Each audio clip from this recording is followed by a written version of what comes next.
देखिए आज हम संयुक्त सूक्ष्मदर्शी की संरचना का अध्ययन करेंगे। किसका? संयुक्त सूक्ष्मदर्शी का। संयुक्त सूक्ष्मदर्शी में हम लोग हमारा प्रयोग नंबर 1 है संयुक्त सूक्ष्मदर्शी के विभिन्न भागों का अध्ययन करना। ठीक है?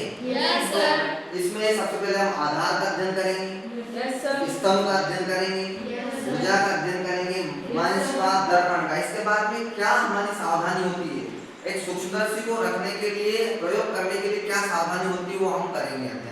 ठीक है? तो सबसे पहले आधार या स्तंभ, ये जो सूक्ष्मदर्शी का भाग है ये क्या है? इसका आधार है। क्या है इसका आधार? ये घोड़े की नाल, आप लोग देखते हैं ना घोड़े का पैर इस प्रकार नाल के आकार की होती है, ऊपर का ये पूरा सूक्ष्मदर्शी ये पूरा सदा हुआ होता है हमारा। ठीक है? ये कौन सा सूक्ष्मदर्शी है? संयुक्त सूक्ष्मदर्शी। कौन सा है? संयुक्त सूक्ष्मदर्शी। आधार के जो ऊपर वाला जो भाग होता है ये क्या है कि ऊर्ध्व रचना के रूप में स्थित होता है, जिस पर ये पूरा हमारा पूरा भाग पूरा इस पर क्या होता है? टिका हुआ होता है।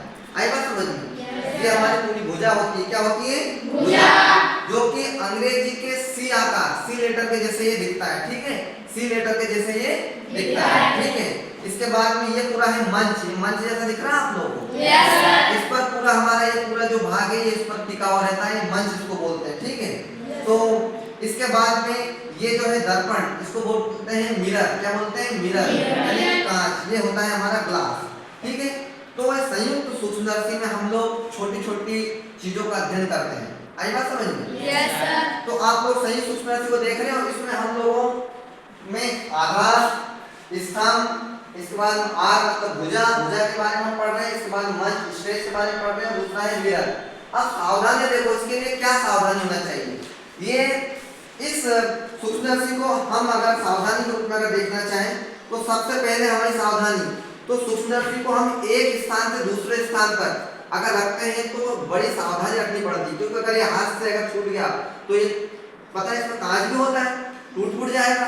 तो सबसे पहली सावधानी है इसका रखरखाव। इसका रखरखाव बिल्कुल अच्छा होना चाहिए। अच्छा, प्रयोग से पहले और बाद में इसको साफ कपड़े से इसको क्या क्या करना चाहिए? पोंछना चाहिए, साफ करना चाहिए हम लोग को। ठीक है?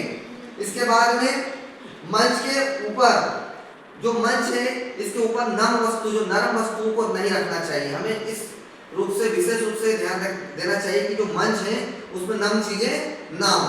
ठीक है? इसके बाद में प्रयोग के बाद में जो हमारा कांच है उसको हमेशा बॉक्स में सुरक्षित रखना चाहिए हम लोग को। ठीक है? जो कांच होता है हमारा, ग्लास होता है, मिरर जो होता है, उसको हम लोग को सुरक्षित रखना चाहिए। तो बच्चों आपको समझ में आया? Yes sir. सूक्ष्मदर्शी के हम लोगों ने विभिन्न भागों के बारे में अध्ययन किया। ये कौन सा सूक्ष्मदर्शी है? संयुक्त सूक्ष्मदर्शी। सूक्ष्मदर्शी है। तो संयुक्त सूक्ष्मदर्शी में हमने विभिन्न आधार, स्तंभ, भुजा, मंच, दर्पण और इसकी विभिन्न प्रकार की सावधानियों के बारे में पढ़ा। तो आज आपको ये सूक्ष्मदर्शी दिख रहा है, इसमें आप लोगों ने देखा है कि इसमें हमने किस प्रकार इसका उपयोग करना चाहिए। इसमें सबसे मुख्य बातें हैं, इसमें छोटी छोटी चीजों का इसमें क्या किया जाता है? अध्ययन किया जाता है। हम कोई चीज नग्न आंखों से नहीं देख पाते हैं तो इसको देखने के लिए प्रयोग करते हैं सूक्ष्मदर्शी का। इसको अंग्रेजी में माइक्रोस्कोप बोलते हैं। क्या बोलते हैं? माइक्रोस्कोप। माइक्रोस्कोप। अच्छा, अगर बात की जाए कि इसकी खोज किसने की, तो आप बता सकते हो इसकी खोज किसने की? Antonie van Leeuwenhoek. क्या नाम है?